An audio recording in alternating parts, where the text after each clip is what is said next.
Sampai satu saat aku mimpi ada air bah menutupi bumi dan aku tenggelam sampai di bawah hampir mati dan ada tangan yang angkat gini cepet banget sampai ke atas. Dan waktu itu saya tanya, makasih om siapa? Aku Yesus. Iya, makanya itu kan aku bilang aku nangis, berkali-kali aku nangis, Tuhan boleh gak sih aku gak ngelihat beginian?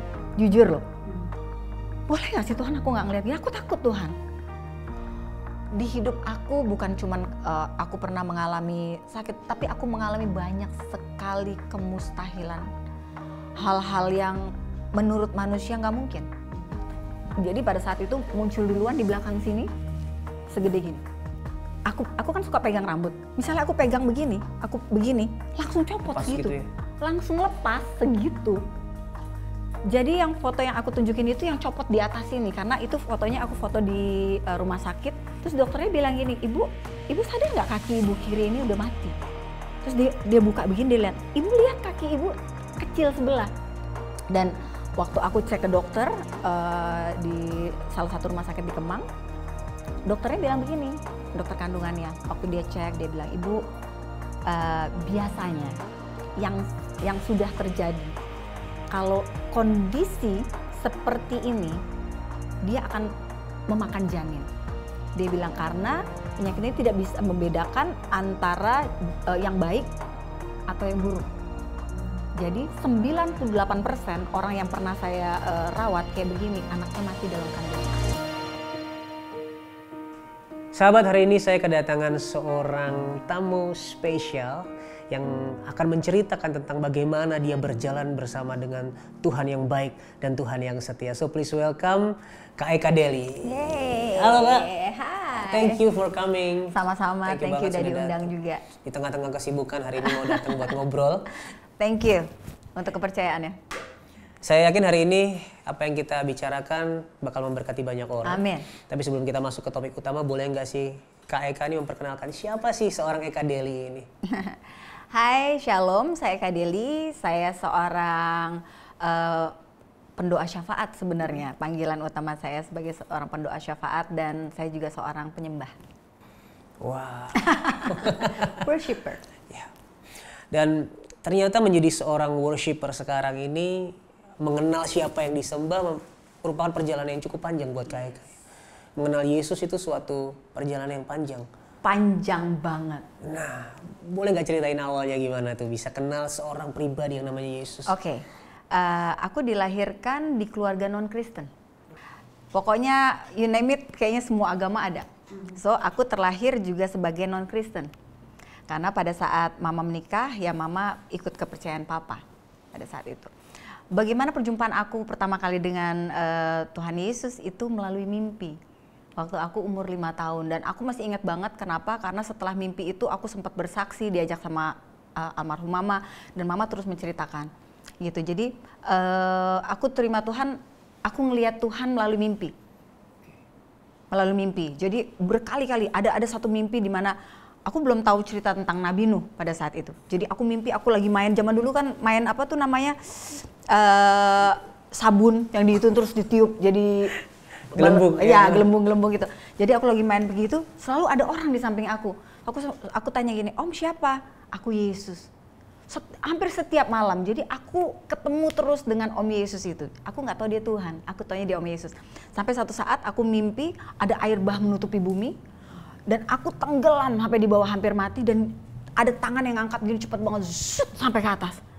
Dan waktu itu saya tanya, makasih om siapa?" "Aku Yesus." Satu ketika saya sakit waktu itu.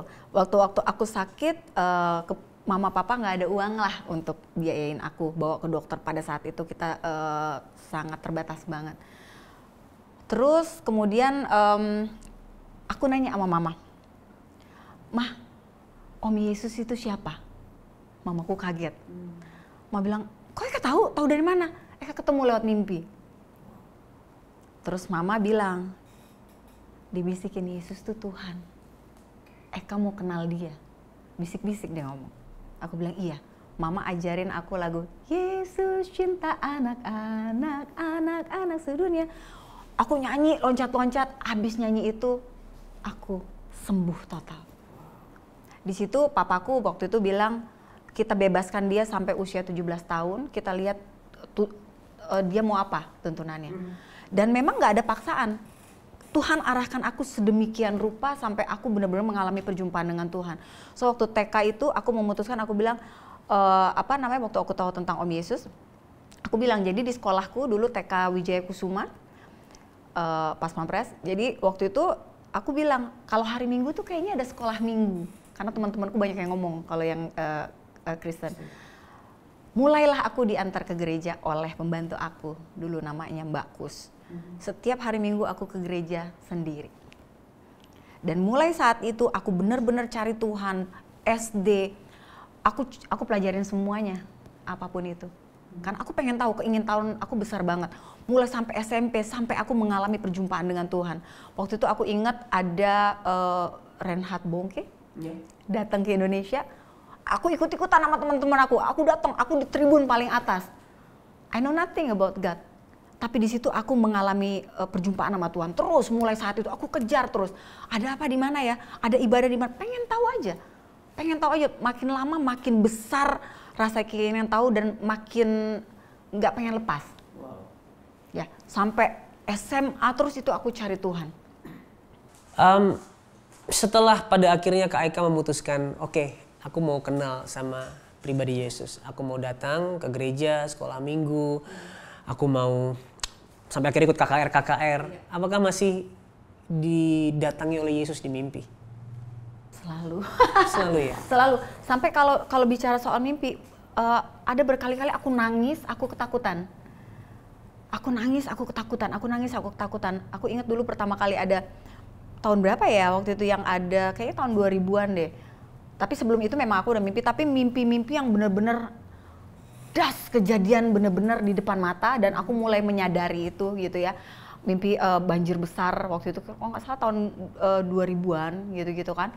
Yang sampai berapa meter, sampai ada buaya keluar segala macam, itu aku dapat mimpi. Dan itu spesifik sekali Tuhan katakan. Terus kemudian yang kayak waktu mau bom Bali, itu juga aku mimpi sampai spesifik mobilnya, kejadiannya itu selama 2 minggu berturut-turut. Dan bukan cuma aku berserta tim pendoa di Bali itu kita dapat mimpi selama 2 minggu.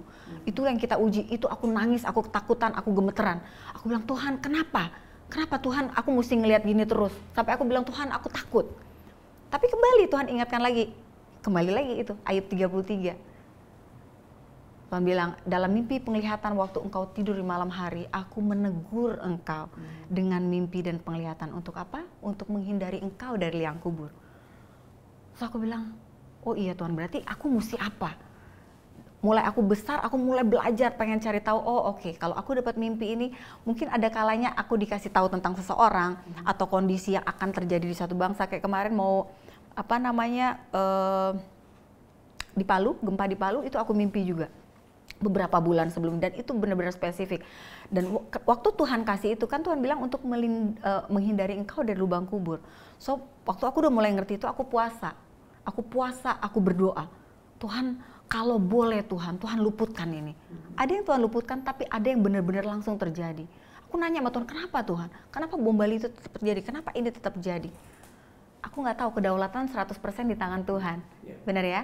So ternyata pada saat itu terjadi ledakan juga, orang-orang percaya datang kepada Tuhan. Bahkan orang-orang yang non-believer, mereka they becoming mencari Tuhan pada saat itu. Gitu. Oke, kita akan bahas soal karunia mimpi ini nanti. Waktu menerima Yesus itu, ya, gimana pada akhirnya Kak Eka ini mengerti bahwa jalan yang aku pilih ini adalah benar-benar jalan kebenaran gitu. Oke, waktu kecil jujur aku nggak ngerti apa-apa. Aku cuma tahu aku disembuhkan, nggak tahu kenapa aku ketemu sama Om Yesus itu, terus aku pengen tahu aja. Ya, mulai aku gede, aku mulai merasakan secara pribadi, merasakan ada damai sejahtera yang nggak bisa dibeli. Sampai saat ini nggak bisa dibeli. Saya kalau ngomong tentang hal ini saya pengen nangis. Kenapa? Karena setiap kali saya bersekutu sama Tuhan, saya betul-betul ngerasa bertemu dengan Tuhan dan merasakan secara pribadi. Ada damai sejahtera Allah yang melampaui segala akal itu memenuhi. Dan saya tahu sesuai firman Tuhan, Yesus adalah satu-satunya jalan kebenaran dan hidup, dan saya yakin itu. Dan semua janji firman Tuhan, kenapa saya bilang ini saya percaya betul, karena janji firman Tuhan yang ada dulu saya cuma dengar.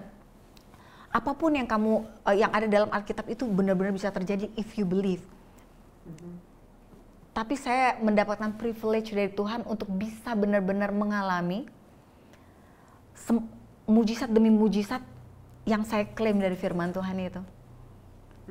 So saya tahu bahwa firman Tuhan itu hidup ya, dan dia berkuasa. Kenapa? Karena itu semua terjadi dalam kehidupan saya. Dan setiap orang yang setiap lingkaran orang yang percaya yang saya kenal, bahkan yang nggak saya kenal, so saya tahu Allah itu hidup dan berkuasa. Wow. Dan itu yang membuat Kak Eka pada akhirnya benar-benar yakin Tuhan yang aku sembah ini Tuhan yang benar. Right. Setelah perjalanan sekian lama aku belajar semuanya, so ya cuman di dalam Yesus aku tahu ada jalan keselamatan, karena ya satu-satunya yang bisa membuat semua yang nggak mungkin menjadi mungkin di depan mata. Dan nomor satu adalah damai sejahtera itu yang nggak bisa terbeli. Itu yang paling berasa ya? Nggak bisa itu. Yang tidak terpengaruh oleh keadaan apapun ya? Iya. Nggak bisa dipungkirin, nggak bohong. Seringkali sebagai hamba Tuhan pun kita ada rasa down. Ada rasa di mana kita, bener kan? Ada rasa di mana di hari itu, aduh kenapa ya? Kayak ada yang salah sama gue, kok gue ngerasa nggak enak banget ya? Kenapa ya? Kita datang ibadah ke gereja, why I cannot feel anything. Gitu kan, aku udah coba misalnya gitu. Ada masa-masa seperti itu, benar gak sih? Tapi aku percaya pada saat, kalau aku kayak gitu biasanya aku akan bilang, Tuhan aku gak ngerasa apa-apa, pasti ada yang salah dengan diri aku. Kalaupun enggak, aku akan tetap, akhirnya aku bilang aku akan tetap percaya bahwa Tuhan ada saat ini. Dan Tuhan tetap bicara buat aku. Ya, amin. Alright, seringkali mimpi-mimpi ini Tuhan pakai untuk menuntun hidup Kak Eka. Betul. Dan itu Kak Eka mulai menyadari bahwa itu adalah karunia ketika umur berapa? Waktu kecil sampai SMA aku rasa takut, tapi mulai aku tahu firman Tuhan, kebenaran Ayub 33 itu. Terus ada firman Tuhan yang katakan sebelum hal yang dahulu sudah menjadi kenyataan, aku akan memberitahukan hal-hal baru padamu. Sebelum hal-hal itu muncul, aku memberitahukan padamu. Firman Tuhan bilang gitu. Dan aku bergaul kali dengan orang yang takut akan Tuhan. Dan perjanjiannya akan diberitahukan kepada aku. Perjanjianku akan, pokoknya hal-hal rahasia akan Tuhan kasih tahu. Itu aku tahu, it's a privilege. Ya, mulai aku besar, aku tahu firman Tuhan, aku tahu itu suatu kepercayaan yang Tuhan kasih. So, seringkali bukan cuma tentang aku, tapi mungkin tentang satu bangsa, atau tentang orang atau hamba Tuhan. Ada beberapa kali aku ditunjukin soal seorang hamba Tuhan yang udah lama sekali gak pernah ketemu. Mungkin belasan tahun gak pernah ketemu. So Tuhan tunjukin spesifik di dalam mimpinya aku, ruangannya dan apa segala macam dan kondisi yang sedang terjadi. Semua orang taunya dia fine ya. Aku coba cari tahu nomornya, karena aku takutnya nomornya udah bukan itu kan. Sampai aku dapat nomornya, aku tanya, how are you? Ya, I'm good. Orang hamba Tuhan pasti ngomongnya, I'm good. Ya, aku bilang, well, okay, good kalau misalnya itu, but I have a dream about you. Aku bilang gini, gini. Is it true? Dan ternyata benar, beliau itu sedang mengidap satu penyakit sudah di stadium akhir pada saat itu. So, aku bilang, can I pray? Tapi kalau, ya kayak gitu. Jadi hal-hal kayak gitu tuh banyak terjadi. Oke, dan itu yang membuat Kak Eka akhirnya terjun melayani sebagai pendoa syafaat gitu? Ya itu panggilan sih. Ya. Dan bagaimana Kak Eka akhirnya bisa memaknai bahwa mimpi karunia ini adalah sebuah gift yang Tuhan berikan kepada Kak Eka? Pernah nggak sih merasa kok, aduh berat banget kayaknya nih harus melihat bagaimana sebuah tempat bisa, tadi termasuk tragedi Bali itu ya. Pernah nggak sih merasa, kayaknya berat banget ini? Iya, makanya itu kan aku bilang, aku nangis. Berkali-kali aku nangis, Tuhan boleh nggak sih aku nggak ngelihat beginian? Jujur loh. Boleh nggak sih Tuhan aku nggak ngelihat begini? Aku takut Tuhan. Gitu. Tapi begitu, kayak tadi aku bilang, begitu aku tahu firman Tuhan itu, it's a privilege. Ini sesuatu yang kepercayaan yang Tuhan kasih. Bukan cuma buat aku, ada banyak jutaan orang di luar sana yang seperti dikasih keistimewaan seperti ini. But sometimes kita nggak tahu what to do. Kita cuma mikir, oh itu mimpi. Tapi sebenarnya kalau mau, saran dari aku bisa dicatat. Kalau orangnya lupaan kayak aku, aku juga kadang-kadang, apaan ya? Kemarin kayaknya gue mimpi seputaran ini tapi aku nggak inget. Nah dulu aku disarankan sama, jadi ada hamba Tuhan yang yang membimbing aku di karunia ini. Ada Pak Timotius Arifin, terus Pak Franky Utana, itu mereka bilang, kalau kamu lupaan, taruh buku di samping itu, catat. Tapi kadang-kadang kalau lagi ngantuk kan lemes ya, nggak mungkin. Cari bukunya juga nggak tahu di mana. Tapi untungnya sekarang kan ada handphone, jadi kita bisa gitu. Walaupun bangunnya besok pagi kita, apaan sih ini nggak terlalu kedengeran, tapi tahu bahwa oh tadi malam tuh mimpi ini. Oke, itu aku mulai berdoa. Tuhan apa ya? Tuhan pengen ngasih tahu apa buat aku? What to do? Apakah aku harus menghubungi orang ini atau aku cuma berdoa buat dia? Menjadi seorang Kristen, pengikut Kristus, pelayan Tuhan, bukan berarti lepas dari yang namanya tantangan dalam hidup. Yes. Oh yes. Tantangan apa yang pernah Kak Eka alami? Ada banyak banget. Aduh. Bolehlah diceritakan siang hari ini. Tapi bersyukur banget ya. Tadi malam aku nulis, tadi malam aku nggak bisa tidur. So, kira-kira jam 3 kurang aku bangun, aku nyalain lampu. Aku ambil bukunya aku punya buku ucapan syukur, pokoknya jurnalnya aku dan anak-anak. Setiap hari kita tulis. So aku buka, aku udah nulis tapi aku tulis lagi. Tuhan aku bersyukur.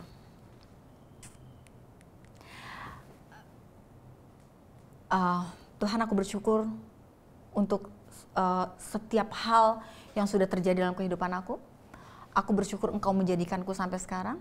Tadi malam aku tulis, aku bersyukur untuk setiap proses yang terjadi dalam hidupku yang menguatkan otot-ototku sampai aku bisa kuat seperti saat ini. Jadi anak-anakku bisa melihat bahwa Tuhan hidup dan Tuhan berkuasa. Di hidup aku bukan cuman aku pernah mengalami sakit, tapi aku mengalami banyak sekali kemustahilan. Hal-hal yang menurut manusia nggak mungkin. Dan di depan anak-anakku aku selalu bilang, lihat ya, Mami lagi doa soal hal ini. Kita catat, kita doa. Atau anak-anakku bilang, Mam, oh kita pengen ke sini gitu kan, pengen ke Bali. Ini cuma contoh ya. Dan pada saat itu aku bilang, Mami nggak punya duit. Aku bilang gitu. Karena biasa kita kalau ke Bali liburan bisa satu bulan dulu gitu lah. Bilang, oke, sekarang gini, kalian mau liburan, kalian minta sama Tuhan. Kalian minta. Itu dulu aku inget banget, anak-anak catat. Oke, kita berapa hari di Bali, oke catat. Mau hotelnya apa? Mereka udah browsing. Si kakak udah browsing. Mam, kayaknya ini oke deh. Oh, tulis aja. Ntar doa aja sama Tuhan. Tulis, oke Mam, kalau 7 hari ini berarti pagi kita nggak makan ya Mam. Pagi kan ada breakfast gitu ya. Tapi siang, soalnya pokoknya udah dihitung. Oke, mobil, oke kita pakai mobil grandma. Atau misalnya kita udah dicatat. Oh catat aja, catat semuanya. Oke, pesawat berapa, ini berapa, kalau kita seminggu berapa, 2 minggu berapa gitu kan, kamu mau di hotel apa aja. Pakai gini lagi, Mam pokoknya 4 hari kita di hotel ini terus kita pindah. Sampai begitu, aku yain aja, kita doa. Ya, biar mereka tahu kuasa doa. So, kita doa, spesifik. Udah dihitung belum Kak? Aku bilang gitu, udah. Hitung, oke, segini ya Kak, segini. Oke, kita doa. Dan aku dapat pekerjaan di Bali pada saat itu, dan aku dapat seperti biasa 5 tiket, 3 kamar, terus kemudian fee, bahkan fee-nya itu, jadi Tuhan tuh bener-bener bisa ngasih spesifik. Aku bilang, Kak, yang kita doain segini, berarti cukup ya, berarti kita punya sisa segini untuk kita yang lain-lain dan untuk kita jajan-jajan. Ngerti ya? Kayak adiknya mau sekolah, aku bilang kita doa. Kita doa karena saya membesarkan anak-anak sendiri. Gitu ya, kita doa. Secara ajaib di depan mata anakku. Mereka melihat sampai mereka peluk aku. Jadi waktu itu banyak banget deh. Jadi salah satunya ada beberapa teman-teman dunia entertainment, artis yang suka kalau ada masalah atau sakit mereka telepon aku. Minta doain. Bahkan untuk pencalonan sebagai anggota gitu, doain dong, tolong doain ya. Oke, aku doain. Padahal mereka non Kristen.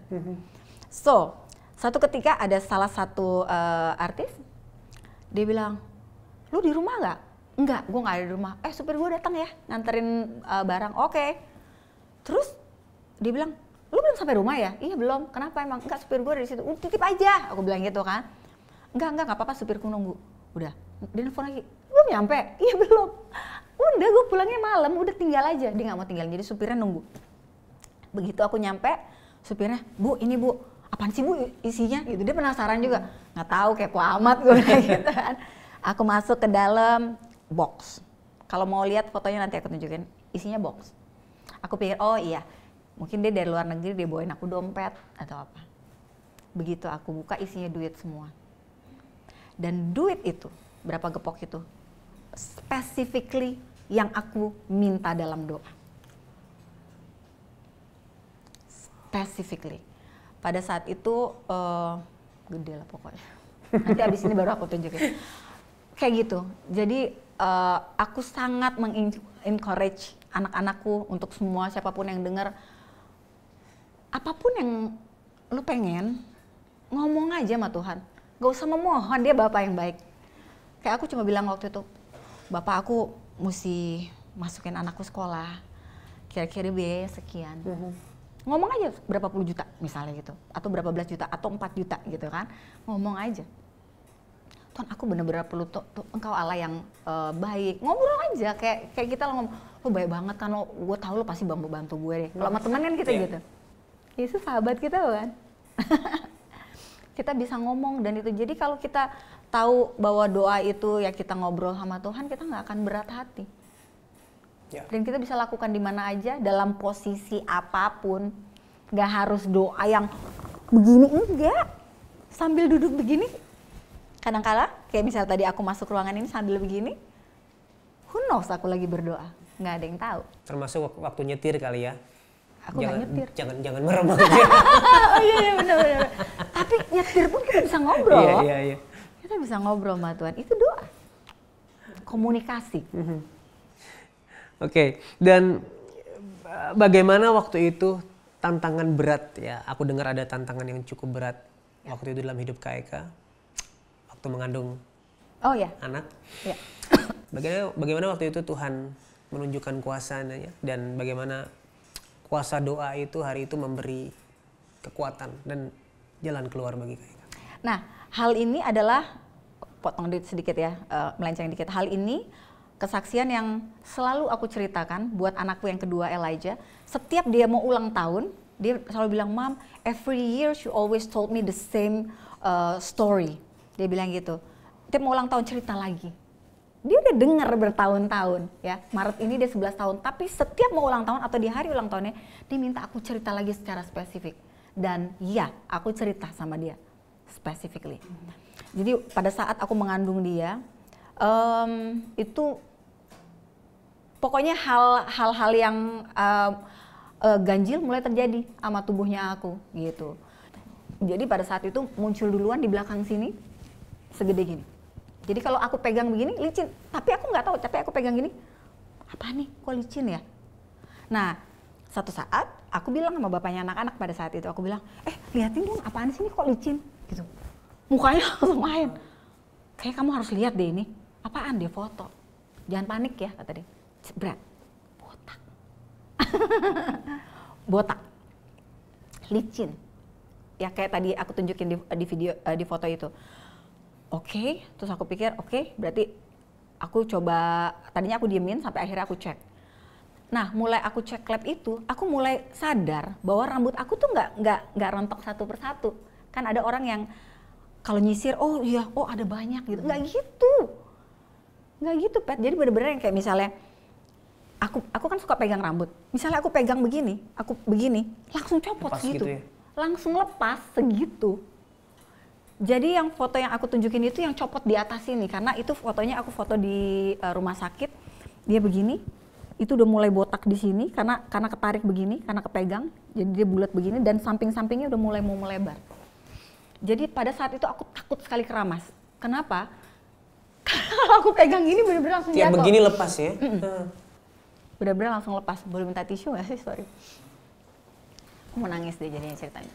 Itu langsung kelihatan kayak bener-bener lepas. Itu satu. Kedua, thank you. Kedua, badan aku kayak misalnya pagi hari aku ngerasa panas atau gatel-gatel, aku nggak berani garuk. Karena kalau aku garuk, malamnya tuh udah bebekas. Dan ternyata tanpa aku garuk pun begitu. Jadi pagi hari tuh aku ngerasa panas gitu. Jadi bentol, panas dan gatel. Jadi aku nggak berani apa-apain. Begitu malam hari dia jadi hitam kayak luka bekas bakar. Dan itu ada banyak sekali di badan aku, tapi nggak bersisa, yang bersisa cuma satu di perut. Makanya kemarin aku bilang sama Gaby, karena kamu perempuan, kalau kamu mau lihat buktinya aku tunjukin. Cuman ada satu kayaknya Tuhan mau bilang, ini bukti biar kamu ingat bahwa ini pernah terjadi dan aku menyembuhkan engkau. Itu berarti rambut, luka, oke. Dan ada salah satu organ tubuh yang kena juga pada saat itu, dan aku nggak ngomong sama siapa-siapa. Itu hasil lab. Terus kemudian tanpa aku sadari kaki aku kok mulai sulit jalan.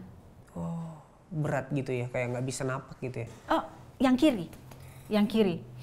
Sayangnya aku cari fotonya udah nggak ada. Nah, jadi aku fisioterapi seminggu bisa 2 kali. Itu di Siloam Semanggi. Sampai pada satu saat, jadi sama dokternya sebelum fisioterapi kan suka diketok, tok, dicek-cek gitu kan. Udah nggak respon sama sekali. Pantesan aku kalau jalan mesti nyeret gitu kan. Terus dokternya bilang gini, ibu sadar nggak kaki ibu kiri ini udah mati? Terus dia buka begini, dia lihat, ibu lihat kaki ibu kecil sebelah, aku nggak pernah ngeliat. Ternyata kaki kiriku udah kecil, udah mengecil, bedanya lumayan jauh dan aku nggak ngeh pada saat itu. Wah, itu berarti cukup lama ya dari... Enggak sih sebenarnya. Tadinya aku pikir apa karena cedera, dulu aku pernah cedera karate waktu zaman-zaman sekolah, dibiarin mungkin efeknya, kata orang kan bisa begitu, tapi aku nggak tahu. Bahkan ada orang bilang, ya itu mah cuman karena hamil, ntar abis hamil juga hilang. Whatever it is, tapi kita sebagai manusia pasti panik lah ya, bener ya. Dan waktu aku cek ke dokter di salah satu rumah sakit di Kemang, dokternya bilang begini, dokter kandungannya, waktu dia cek dia bilang, ibu biasanya yang sudah terjadi, kalau kondisi seperti ini dia akan memakan janin. Dia bilang karena penyakit ini tidak bisa membedakan antara yang baik atau yang buruk. Jadi 98% orang yang pernah saya rawat kayak begini, anaknya mati dalam kandungan.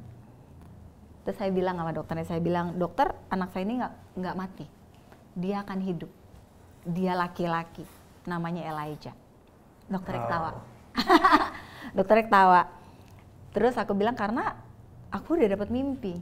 Tuhan udah kasih mimpi, ya dikasih tahu bahwa Tuhan telah menawar janin dalam kandunganku, and He is going to walk in the spirit of Elijah, But I believe bahwa anak ini laki-laki dan dia Elijah. Jadi waktu itu aku bilang, dia laki-laki, namanya Elijah dan dia akan hidup. Waktu itu aku udah pasrah banget karena jalan udah susah, aku pakai wig terus-menerus. Selama aku hamil sampai aku ngelahirin itu aku pakai wig. Kenapa? Karena memang rambut aku mengerikan. Botak di sini, botak di sini, botak di sini.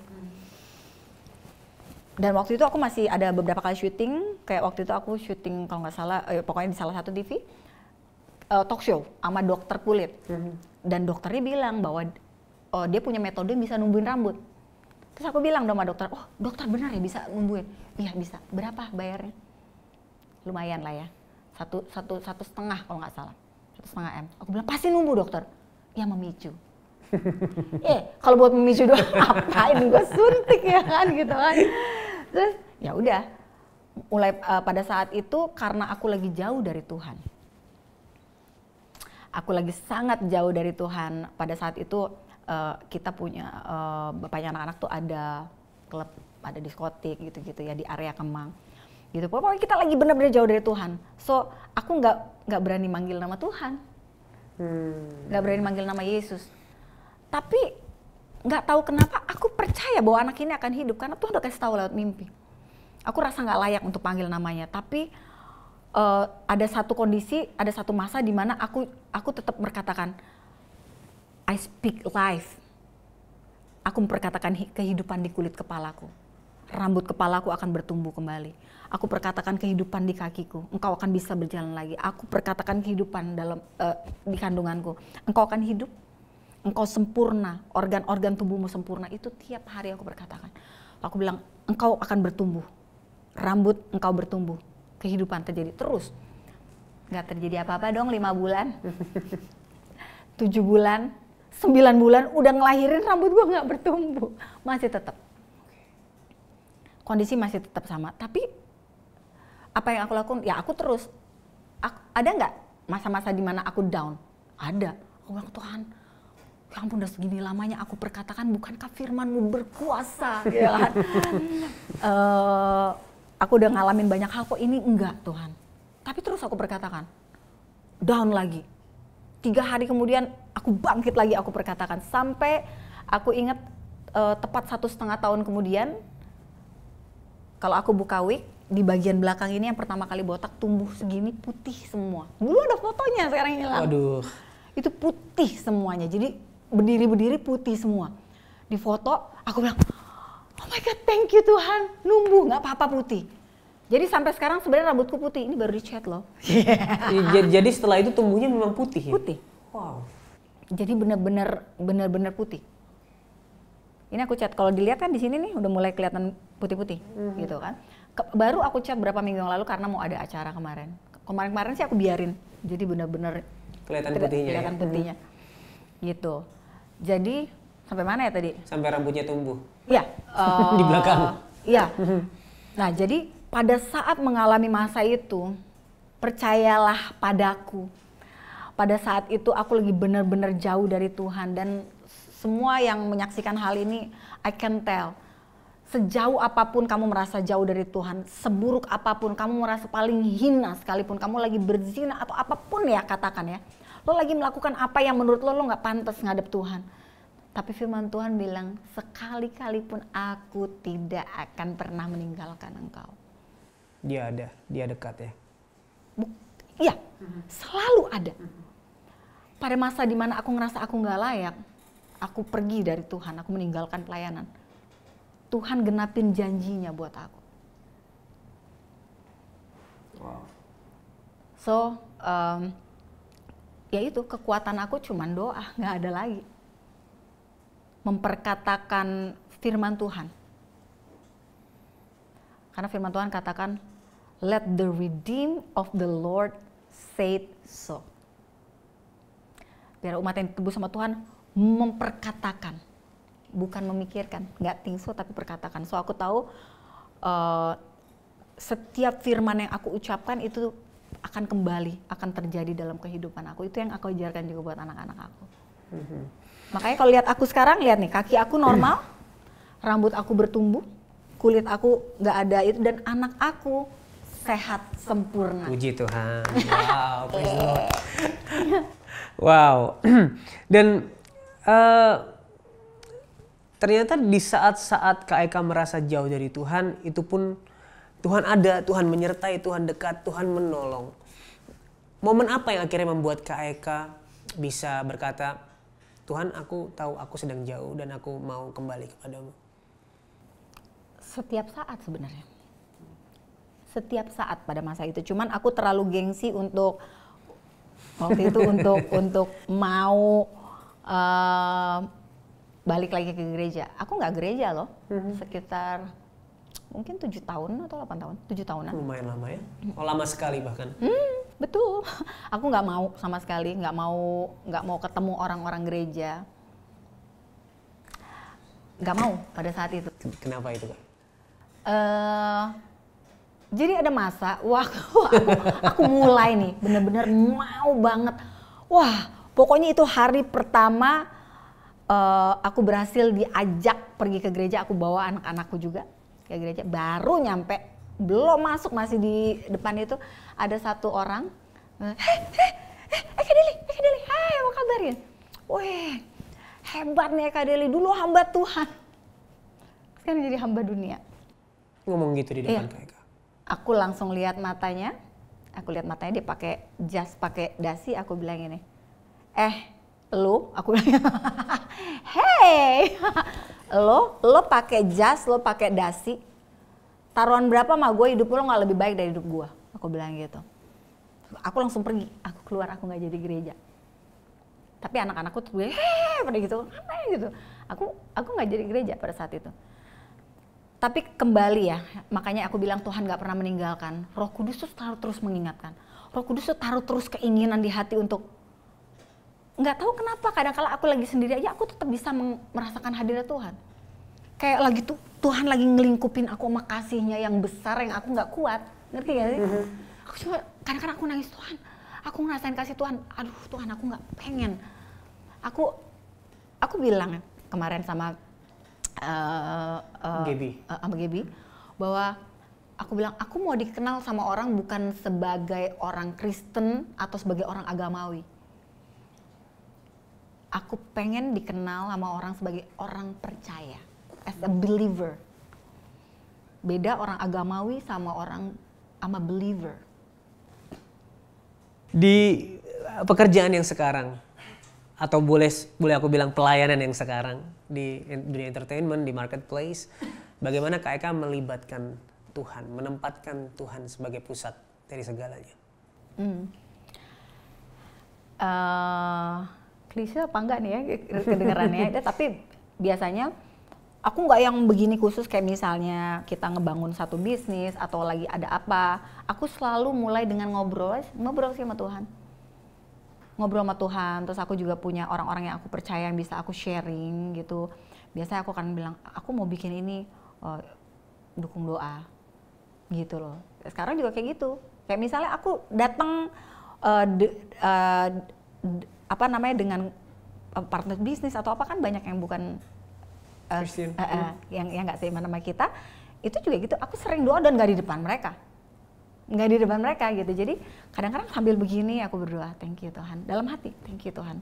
Ini satu keistimewaan dari Tuhan, aku bisa bekerja sama dia, Tuhan berkati dia melalui aku, Tuhan juga berkati aku melalui dia. Pokoknya Tuhan lakukan caramu. Jadi aku terus melibatkan Tuhan dengan cara yang nggak kelihatan. Hatinya connect. Percaya ya. Oke, Wi-Fi-nya connect. Harusnya gitu. Oke. Selain ayat di Ayub tadi, ada nggak sih ayat yang menjadi pegangan Kak Eka, terutama di masa sekarang di mana Kak Eka katanya ada shifting dalam dunia pelayanannya? Ada nggak sih ayat yang menjadi kekuatan, menjadi penghiburan? Ada banyak. Sebenarnya salah satunya adalah Mazmur 25 ayat 14. Yaitu yang tadi aku bilang, Tuhan bergaul karib. Bergaul karib siapa sih? Sobi ya? Kopeng. Nggak ada rahasia. Tuhan bergaul karib dengan orang yang takut akan dia. Dan perjanjiannya diberitahukannya kepada dia. So aku tahu pada saat aku melekat sama Tuhan,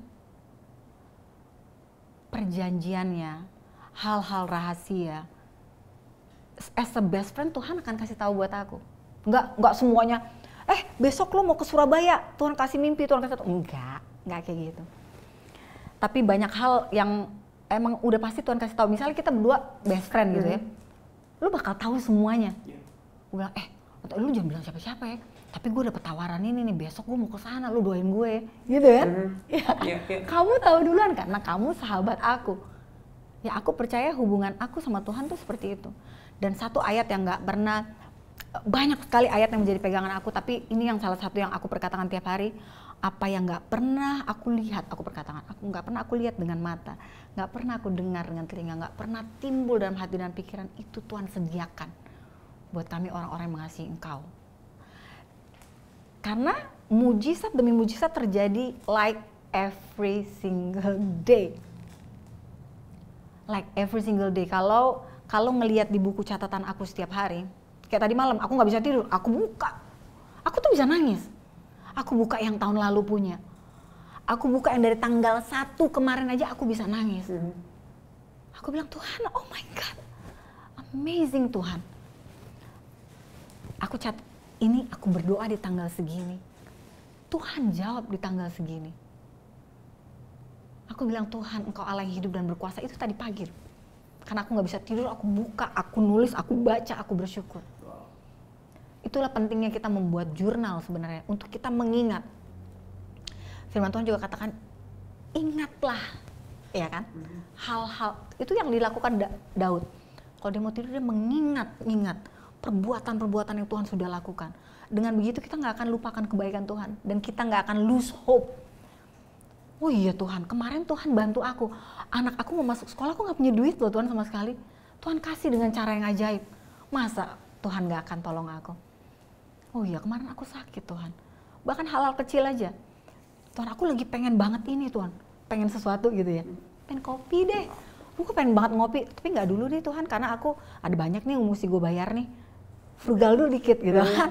Tiba-tiba teman, lu di mana? Kesini dong lo. Ngopi yuk gitu. Istilahnya, cuman contoh. Kayak gitu. Jadi kalau kita punya catatan jurnal, ya terserah sih mau nulis di handphone atau di mana, tapi buat aku kalau di buku aku bisa balik gini. Aku bener-bener nangis loh. Kalau mau lihat bukunya boleh, aku tunjukin. Dan itu udah tahun-tahun berapa itu aku tulis, jadi aku bisa ngelihat betapa spesifiknya Allah kita.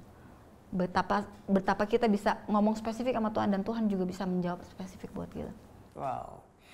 Oke Kak Eka, sebelum kita selesai. Panjang ya. Panjang. Boleh kasih satu pesan penguatan mungkin buat rekan-rekan sahabat-sahabat solusi yang hari ini sedang mengalami tantangan dalam hidupnya. Atau mungkin mereka yang sedang merasa jauh dari Tuhan. Apa yang ingin Kak Eka sampaikan buat mereka? Oke, seperti tadi yang tadi aku bilang, aku ulang lagi. Bahwa firman Tuhan bilang, sekali-kali pun aku tidak akan pernah meninggalkan engkau. Tuhan gak akan pernah tinggalkan aku. So apapun posisi kita saat ini, I've been there. Aku pernah merasa aku gak layak. Bahkan gak layak banget. Tapi percayalah, kamu lagi apapun dimanapun, tapi aku nggak encourage kalian untuk berbuat dosa ya, tidak. Tapi kalau kalian lagi merasa seperti itu, tetap berseru sama Tuhan. Tetaplah tahu bahwa Tuhan ada dan Dia tidak pernah meninggalkan. Nggak usah malu, ngomong aja, nggak usah begini, tapi ngomong aja, Tuhan, aku butuh Engkau. Aku butuh untuk Tuhan kuatkan aku, beri aku teman yang bisa menguatkan aku, beri aku firman-Mu, beri aku jalan keluar. Ngomong aja, karena Allah kita itu Allah yang baik, Dia sahabat kita bisa ngomong sama Tuhan 24 jam dengan cara apapun, mau berdiri, mau tiduran, mau sambil jalan, ya kan? Karena Dia sahabat kita, dan ngomong aja sama Tuhan, dan pasti Tuhan kasih jalan keluar. Dan apapun yang terjadi dalam kehidupan aku, salah satunya adalah kekuatan, bukan cuma doa, tapi memperkatakan firman Tuhan. Apa yang kita mau terjadi dalam kehidupan kita, itu yang kita perkatakan. Perkatakan terus. Kayak tadi aku bilang, aku perkatakan, engkau, anakku, engkau akan hidup, engkau akan lahir dan engkau akan hidup, dan benar terjadi. Tapi terus, kayak kulit kepalaku tadi yang tadi aku bilang, yang pitak-pitak, botak-botak itu, aku bilang, I speak life in the name of Jesus, I speak life. Perkatakan terus, dan itu pasti terjadi. Wow. Thank you Kak Eka buat waktunya, di tengah kesibukan sekali lagi mau mampir ke Solusi buat ngobrol-ngobrol, bersaksi cerita banyak banget. Thank you so much. Thank you. Sehat selalu. Amin. Sukses selalu. Thank you Kak Eka ya. Thank you. God bless you. Nah, buat sahabat Solusi yang hari ini sedang mengalami tantangan di dalam hidup, atau mungkin bahkan kamu merasa sedang jauh dari Tuhan, kamu gak ngerti harus cerita ke siapa, kamu bisa menghubungi nomor yang ada di bawah ini. Ini adalah nomor layanan doa dan konseling Cahaya Bagi Negeri. Kami siap untuk mendengarkan cerita kamu, menemani kamu, dan mendukung kamu di dalam doa. Jangan ragu untuk menghubungi kami tunggu ya.